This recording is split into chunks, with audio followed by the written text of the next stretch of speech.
এক রাজ্যের প্রাসাদ থেকে তাড়াহুড়ো করে বেরিয়ে আসছিল এক তরুণী। চারপাশ নিস্তব্ধ, শুধু তার দ্রুত পায়ের শব্দ শোনা যাচ্ছিল।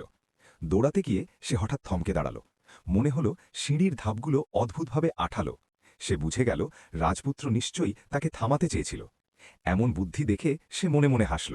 ভাবল, আমি তো এমনিতেই রাজপ্রাসাদে এসেছিলাম ভাগ্য বদলাতে, তাহলে পালিয়ে যাওয়ার নাটক কেন করব। সে তখন চালাকি করে এক পায়ে জুতো রেখে দিল, আর অন্য পায়ে জুতোটাকে এমনভাবে লাগালো যেন দেখে মনে হয় সে তাড়াহুড়ো করে ফেলে গেছে। তারপর ধীরে ধীরে অন্ধকার গলির দিকে হেঁটে গেল। কিছুক্ষণ পর রাজপুত্র এসে শুধু দূরে মিলিয়ে যাওয়া ছায়াটাই দেখতে পেল। মাটিতে পড়ে থাকা ঝকঝকে জুতোটার দিকে তাকিয়ে তার চোখে কৌতূহলের ঝিলিক। মনে মনে বলল, এই মেয়েটিকে খুঁজে বের করতেই হবে।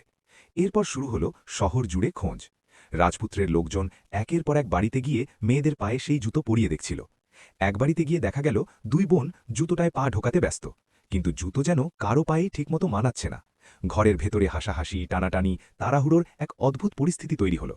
হঠাৎ পাশের ঘর থেকে ধীরে ধীরে বেরিয়ে এলো সেই তরুণী, মুখে শান্ত হাসি, চোখে আত্মবিশ্বাস। সে এগিয়ে এসে বলল, একবার আমাকে পড়তে দিন। রাজপুত্র নিজ হাতে জুতোটাকে তার পায়ে পরিয়ে দিল। জুতোটার সঙ্গে পায়ের মাপ যেন একদম ঠিকঠাক মিলল। চারপাশে সবাই চুপ করে গেল। রাজপুত্র বিস্মিত হয়ে বলল, তুমিই তো সেই রাতের মেয়েটি। তরুণী হালকা হেসে উত্তর দিল, হয়তো ভাগ্য আমাদের আবার মিলিয়ে দিল। সেদিন রাজপুত্র বুঝে গিয়েছিল, শুধু সৌন্দর্য নয়, বুদ্ধি আর আত্মবিশ্বাস থাকলে জীবনে অনেক দূর এগোনো যায়। আর সেই তরুণীও জানত কখন এগোতে হবে আর কখন একটু নাটক করতে হবে, সেটাও জীবনের এক ধরনের কৌশল।